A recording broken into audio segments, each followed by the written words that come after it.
اعوذ باللہ من الشیطان الرجیم بسم اللہ الرحمن الرحیم۔ دجال کو مسیح کیوں کہا جاتا ہے؟ عیسیٰ علیہ السلام کو بھی مسیح کہا جاتا ہے، دجال کو بھی مسیح۔ تو یہ مسیح ہے کیا؟ آئیے آج ہم جانتے کہ مسیح کیا ہے۔ مسیح ایک ایسا کامن نام ہے، ایک ایسا مشترک نام ہے جو عیسیٰ علیہ السلام کے لیے بھی کہا جاتا ہے اور دجال دونوں کے لیے استعمال ہوتا ہے۔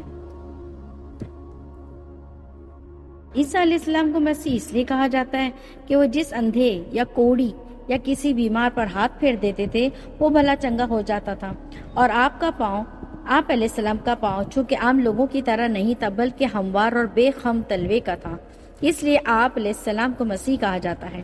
یا یہ کہ حضرت عیسیٰ علیہ السلام ماں کی پیٹ سے بالکل ممسوح یعنی پوچھے پچھائے بالکل صاف ستھرے پیدا ہوئے تھے۔ پیدائش کے وقت بچے جس آلائش کے ساتھ ماں کے پیٹ سے باہر آتے ہیں وہ ان کے ساتھ نہیں تھی، بالکل صاف ستھرے ماں کے پیٹ سے باہر آتے، اس اعتبار سے بھی ان کو مسیح کہا جاتا ہے۔ لیکن بعض حضرات کے نزدیک مسیح کا معنی ہوتا ہے صدیق، اس اعتبار سے آپ کو مسیح کہا جانا بالکل ظاہر بات ہے۔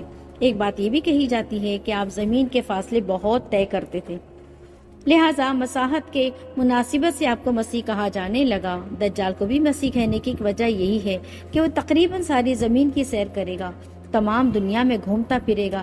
نیز اس ملعون کو مسیح کہنے کی کچھ اور وجوہات بھی موجود ہیں۔ سب سے پہلی وجہ تو یہ ہے کہ اس کی ایک آنکھ غائب ہوگی اور ایک طرف کا چہرہ اس کا ممسوح یعنی مٹا ہوا ہوگا۔ دوسرا یہ کہ وہ ایک ایسی خبیث ذات ہوگی جس سے خیر و بھلائی کو الگ اور دور کر دیا گیا ہوگا، اور اس کے مقابلے میں حضرت عیسیٰ علیہ السلام کی ذات مبارکہ سے بدی اور برائی کو الگ اور دور کر دیا گیا ہے۔ بس حضرت عیسیٰ علیہ السلام تو مسیح اللہ ہے اور دجال ملعون مسیح الضلالت ہے یعنی گمراہی کا مسیحا ہے۔